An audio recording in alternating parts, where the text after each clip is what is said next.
বেনকুইট হল আৰু এয়া মই সোমাই আছোঁ ভিতৰত এতিয়া।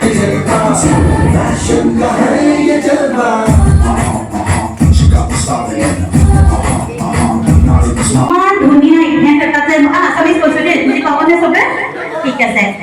ইমান ধুনীয়া ইভেণ্ট এটা দিছে, এনেকুৱা আমাৰ মাইকী মানুহবিলাক ওলাই আহিব লাগে ন, অলপ অলপ ভিতৰত সদায় কাম কৰি থাকি বহুত হেৰি হৈ যায়। চিলাই কৰোঁ, এইবিলাক কাপোৰ কানি মই নিজে কৰিছোঁ, এইবিলাক গহনা মই নিজে বনাই পিন্ধিছোঁ। গতিকে মই বহুতখিনি মানে পজিটিভ হৈ থাকিবৰ কাৰণে বহুত ধৰণৰ ইয়াত কাম কৰি আছোঁ। গতিকে আপোনালোকক কোনো মনত হেৰি নকৰিব, একো বাধা বিঘিনি নাহে মানে যদি নিজৰ মনটো ষ্ট্ৰং কৰে, কোনো বাধা বিঘিনি নাহে দেই। মনটো ষ্ট্ৰং হ'লে চবতে আপুনি ছাকচেছ হ'বই পাৰিব। বহুত ফেশ্বন শ্ব' কৰিছোঁ, কুকিং কম্পিটিশ্যনত যাওঁ, কিন্তু মাইণ্ডটো মই ফ্ৰেছ ৰাখিছোঁ। কিন্তু মই সকলোকে অনুৰোধ কৰোঁ, চবেই যাতে বহুত ধুনীয়াকৈ থাকিব দেই, হাঁহি মাতি থাকিব, আৰু কিবা অসুবিধা হ'লেও টেনশ্যন নল'ব, ওপৰ এটা আছে, আমাক চাব।